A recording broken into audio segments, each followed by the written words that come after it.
Olá pessoal, tudo bem? Vamos começar a nossa aula de hoje e o tema é equação do segundo grau. É uma aula teórica, tá?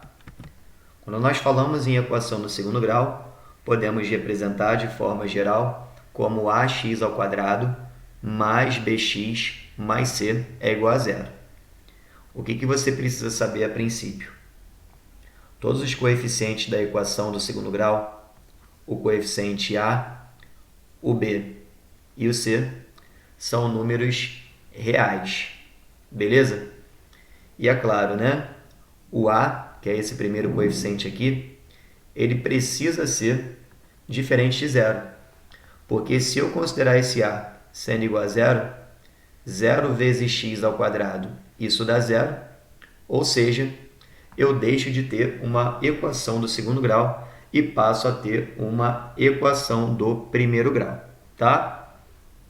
É importante dizer que a, b e c são coeficientes da equação e também é importante você saber identificar cada um desses coeficientes, tá? O coeficiente a, por exemplo, é o valor que está relacionado à variável ao quadrado. O coeficiente b é o valor que está relacionado à variável sem expoente. E o coeficiente c é aquele que não está relacionado à variável. Pelo contrário, está independente, está solto ali. Beleza? A partir daí, vamos começar a verificar as possibilidades de uma equação do segundo grau. Porque eu posso ter uma equação do segundo grau incompleta ou uma equação do segundo grau completa. Por que é vantagem você saber identificar se ela é completa ou incompleta? Para você definir qual é a maneira que você vai adotar para resolvê-la. Simples assim. Eu sempre digo aos alunos, resolver equação incompleta é mais fácil e é mais rápido. Beleza? É muito mais fácil e rápido você resolver uma equação do segundo grau incompleta do que uma equação do segundo grau completa. Porque na incompleta eu não dependo de Bhaskara ou soma e produto para resolver a minha equação. Beleza? Vou mostrar isso para vocês a partir de agora. Primeiro caso, eu tenho uma equação incompleta em B. Por quê? Quando nós temos uma equação do segundo grau representada de forma geral, como ax ao quadrado mais bx mais c é igual a zero, quando consideramos o valor do coeficiente b sendo igual a zero, olha só o que vai acabar acontecendo. 0 vezes x dá zero. Essa parte da equação, então, ela deixa de existir. E a sua equação passa a ter a seguinte característica. Ax ao quadrado mais c é igual a zero. Cabe aqui salientar que esse a ele pode ser positivo ou negativo, tá? Zero não. E o c ele pode ser positivo ou negativo, beleza? Naquele caso, ele não vai ser igual a zero. Você passa a perceber que a tua equação, quando ela é incompleta em b, ou seja, quando o b é igual a zero, a tua equação passa a ter essa característica. Vai aparecer a variável ao quadrado e o termo independente. Só isso. É o que está acontecendo aqui, ó. Variável ao quadrado e o termo independente. E para resolver, nesse caso, é muito tranquilo. Você vai fazer isso aqui, ó. Esse 9 que está negativo, passa para o outro lado, ele vai positivo. Aí fica x ao quadrado é igual a 9. Eu quero descobrir um número que multiplicado por ele mesmo possa dar 9 como resultado. Pode ser o 3, porque 3 vezes 3 dá 9. E também pode ser o menos 3, porque menos 3 vezes menos 3 também dá 9. É por isso que quando chegamos a esse ponto, dizemos que x é igual a mais ou menos a raiz quadrada de 9. Logo, x é igual a mais ou menos a raiz de 9, que é 3. Então, a solução dessa equação é menos 3 ou o mais 3, né? Ambos são capazes de satisfazer a minha relação de igualdade. Beleza? Agora vamos analisar o segundo caso, né? Segundo caso, incompleta em C. Lembrando que uma equação pode ser representada do segundo grau como ax ao quadrado mais bx mais c é igual a zero. Quando ela é incompleta em C, é porque eu estou considerando o C sendo igual a zero. Então, isso aqui, ó, some. E aí, a minha equação do segundo grau fica ax ao quadrado mais bx é igual a zero. Ela passa a ter essa característica.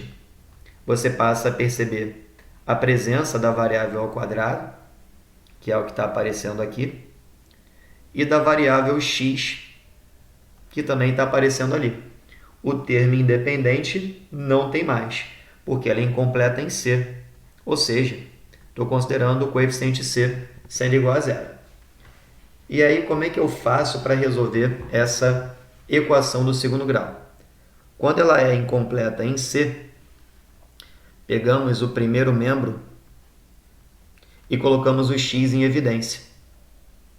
Colocando o x em evidência, eu pego cada parte do meu primeiro membro e divido pelo x que eu coloquei em evidência. E o resultado eu coloco dentro do parênteses. X ao quadrado dividido por x dá x. Porque se eu distribuo e faço x vezes x, eu volto a ter o x ao quadrado. Agora eu pego esse outro pedaço, ó, que é mais 2x, e divido por x. Vai dar mais 2, porque x vezes mais 2 é mais 2x. Ou seja, essa decisão de colocar em evidência nada mais é do que reescrever aquela equação do segundo grau. E tudo isso é igual a zero. E eu acredito que na tua vida tenha ficado a seguinte decoreba, né? Porque é praticamente uma decoreba, mas faz sentido, eu vou te explicar. Quando isso acontece, o professor falava que a primeira raiz é essa, ó. O x é igual a zero. E você aceitava. E a segunda era essa daqui, ó. X mais 2, que é o que está dentro do parênteses, é igual a zero. Esse 2 está positivo, vem para cá negativo. X é igual a menos 2. E aí a tua solução é essa daqui, né? Menos 2 e 0. Ambos os valores satisfazem aquela relação de igualdade. Mas vamos bater um papo? Por que a gente tem que fazer isso, né? Porque é essa a forma para você resolver. Porque o teu primeiro membro, que é isso tudo que está aqui, é um produto, né? Temos ali uma multiplicação. E o resultado de x vezes esse parênteses, que é x mais 2, o resultado tem que ser igual a zero. E aí vem uma pergunta, né? Quando que o resultado de uma multiplicação dá zero? Quando um dos fatores é zero ou quando ambos são zero. Se eu considerar esse x sendo igual a zero, 0 vezes o que está dentro do parênteses vai dar zero. Por isso que a primeira consideração que eu faço é esse x sendo igual a zero. Tá entendido? Ou então, x vezes o que está dentro do parênteses que eu estou querendo que seja igual a zero, x vezes zero também dá zero. Por isso que eu faço a consideração que o que está dentro do parênteses tem que ser igual a zero. Por isso que eu construo x mais 2 é igual a zero, que está aqui.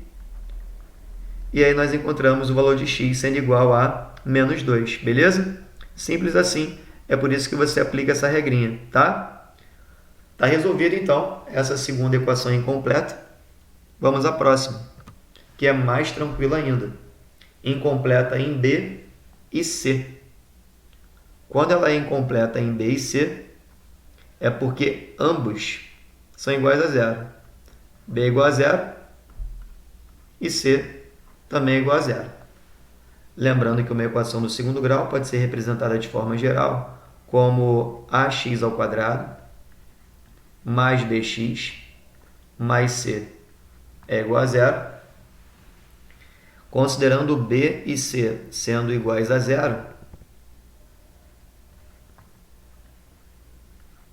0 vezes x dá zero, então essa parte aqui some. No lugar do c, somar zero, também isso aqui some. E a tua equação fica com essa característica. Ax ao quadrado é igual a zero. Ou seja, a única coisa que aparece é a variável ao quadrado, que é o que está aparecendo ali. E ainda que você pense em desenvolver isso, você pode começar a fazer conta, por exemplo, né? Esse 3 que está multiplicando, passa para o outro lado dividindo, aí ficaria x ao quadrado é igual a 0 divididos por 3. X ao quadrado é igual a zero. E aí você para pensar, bom, qual é o valor que multiplicado por ele mesmo possa dar zero? Só vem o zero na cabeça. Então, quando isso acontece, o teu x é igual a zero. Não vai nem colocar x é igual a mais ou menos raiz de zero, porque não existe mais zero e menos zero, né? X é igual a zero e é isso mesmo. É a única solução possível para essa equação. Beleza? Tranquilo? Temos aí, então, a equação incompleta em b e c, também justificada para você. E tem mais um detalhe importante. Se nós pensássemos na equação que é 3 vezes x ao quadrado é igual a zero, eu tenho um produto que é 3 vezes o x ao quadrado. E eu quero que isso dê zero. A pergunta é, 3 vezes quanto dá zero? 3 vezes zero. Então, está claro para você que x ao quadrado tem que ser igual a zero. Para que dois números multiplicados seja igual a zero, esses dois números só podem ser iguais a zero. Então, o único valor possível para x é esse, né? X igual a zero, por isso que a solução seria zero para aquela equação incompleta em b e c. Beleza? Então, você já aprendeu as equações incompletas. Sei que você já está preparado agora para verificar as equações completas. As completas verificaremos já já. Não saia daí.